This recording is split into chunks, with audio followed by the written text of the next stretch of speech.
és conosco, Senhor, exultemos de alegria. Isso é ruminar. Quando nós ruminamos de maneira positiva os nossos erros, nós extraímos dele o máximo que eles podem nos ensinar. Caso contrário, eu fico, desculpe a expressão, comendo o próprio vômito. Isso é lamentável. Quando você fica se alimentando o tempo todo do que não deu certo e lembra toda hora, ai meu Deus, mas eu não fiz, mas eu não dei conta. Pelo amor de Deus, é virar a página e continuar. Nós precisamos acreditar o tempo todo nisso, minha gente, senão a nossa vida é impraticável. Ela é impossível. Não adianta a gente ficar esperando a perfeição, ela não vai chegar em nós. Nós não seremos perfeitos. O máximo que a gente vai conseguir é ser santo. E ser santo é você reconciliar as suas imperfeições com você mesmo e você começar a trabalhá-las para que elas se transformem em virtudes. O bom santo é aquele que fez dos seus pecados uma grande virtude. É o que a igreja nos ensina, é o que a igreja nos sugere.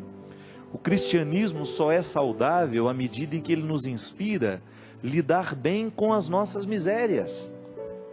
Eu não sou escravo das minhas misérias. Não sou eu que pertenço às minhas misérias. As minhas misérias é que me pertencem. É igual o exemplo que eu dei, né? Eu tenho um amigo que tem tanto ciúme do carro dele, mulher não pode abrir a maçaneta, senão a unha dela arranha a maçaneta.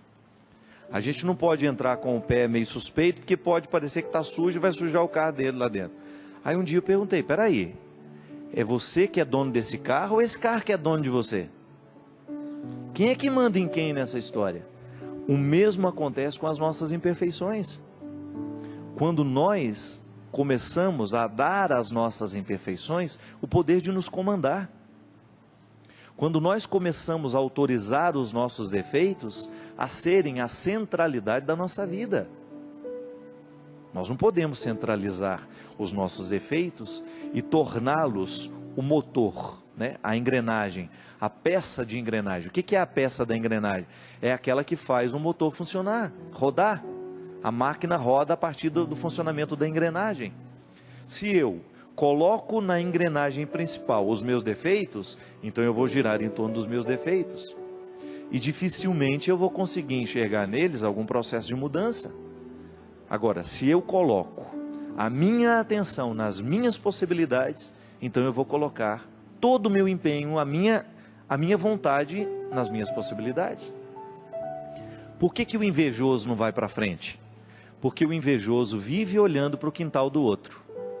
Ele não é capaz de administrar a própria vida, mas ele deixa que o outro, com seu sucesso, fique administrando a vida dele. O invejoso, na verdade, o que ele é? É uma pessoa extremamente infeliz. Ele não consegue viver a própria vida porque ele quer a vida do outro.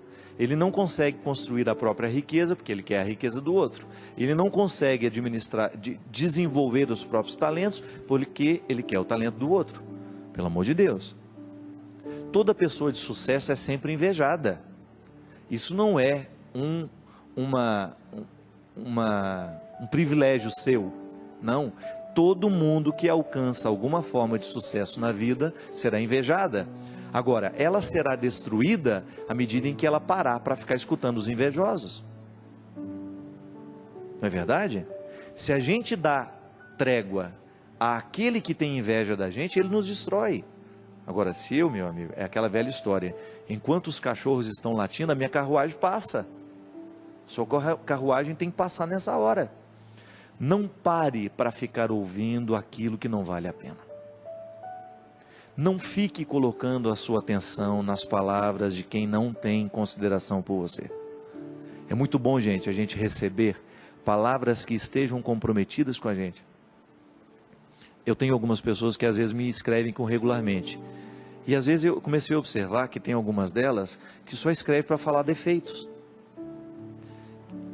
Que nos últimos 5, 6 e-mails eu não encontrei uma palavra assim de, olha, estava legal isso. Não. É sempre salientando um defeito. Eu não quero isso para a minha vida. Eu só vou aceitar a correção fraterna de quem sabe colocar o que diz de maneira carinhosa e que não faz da sua conduta excessiva de correções. Eu não preciso disso, eu já tenho maturidade suficiente para saber os caminhos que eu quero trilhar. Agora, os amigos que estão próximos me corrigirão na medida certa. Eu não quero dar a alguma pessoa que é apenas conhecida a autoridade de ficar me corrigindo todo dia. Bem, será que parou para perguntar qual é a opção que eu fiz? Por que eu fiz daquele jeito? Por que falei daquela forma? Não. Às vezes a pessoa já vem com a correção pronta porque ela acha que ela já tem a totalidade do conhecimento a respeito da sua verdade. Não, muito obrigado. E às vezes o nosso erro, a nossa infelicidade nasce disso. Quantas pessoas você encontra infeliz, mas infeliz mesmo? Eu encontro essas pessoas. Elas estão profundamente infelizes porque elas começaram a colocar o ouvido delas numa parede em que ela só escuta inveja. Não tem aquela história, a gente colocava o copo para a gente escutar, o outro falando mal da gente? Olha que imbecilidade. Vê lá se eu quero ouvir o outro falar mal de mim agora. Eu não. Quero ouvir correções fraternas, isso sim. Agora o outro falar mal de mim. Eu me lembro uma vez, estava fazendo a tenda do Senhor com o Padre Léo. Aí eu estava falando assim, a gente estava dizendo, né, às vezes de pessoas que criam comunidade para falar mal do outro. E aí, ele falou, e você tem um trem desse? Eu que me livre de criar um espaço para o outro falar mal de mim. Já chego que fala, e é verdade. Às vezes nós colocamos o copo na parede para ouvir o que o inimigo está falando de nós. Cuidado. Porque às vezes nós fazemos a escolha errada aí. Para que querer saber o que não vai edificar? Recorda-se dos 3 filtros de Aristóteles? Aquilo que você vai me dizer é bom? É verdadeiro? Tem utilidade? Então, se não é bom, se não é verdadeiro, se não tem utilidade, para que você acha que eu quero saber isso? A mesma coisa. Às vezes nós passamos parte do nosso dia investigando o que o outro falou ou deixou de falar de mim. Não. Muda isso. Se você tem esse hábito, começa a colocar atenção no que você pode. O que o outro fala de ruim de você, se não é para lhe edificar, esquece, não põe atenção. Não demore nem 2 minutos do seu tempo para prestar atenção naquilo. Nem 1 minuto. Volto a dizer, a correção que vale a pena é aquela que está no processo do comprometimento. O outro me conhece, o outro sabe quem eu sou e ele tem uma palavra para me edificar. Mesmo que seja de correção. Mesmo que seja para me chamar a atenção de um detalhe que eu preciso mudar e que eu não estava percebendo. Minha gente, nós podemos fazer essa comparação de maneira muito bonita. Quem fala do outro lado mal de nós e o tempo todo quer nos colocar tristezas e desesperos é o diabo. E o diabo se utiliza de pessoas para fazer isso com a gente. Quantas pessoas desistem na vida justamente porque deu ouvido ao diabo, mas não é o diabo chifrudo, é o diabo que anda no meio de nós, que tem saia, que veste as mesmas roupas que nós, que sorri do mesmo jeito que nós, que parece ser seu amigo, mas não é.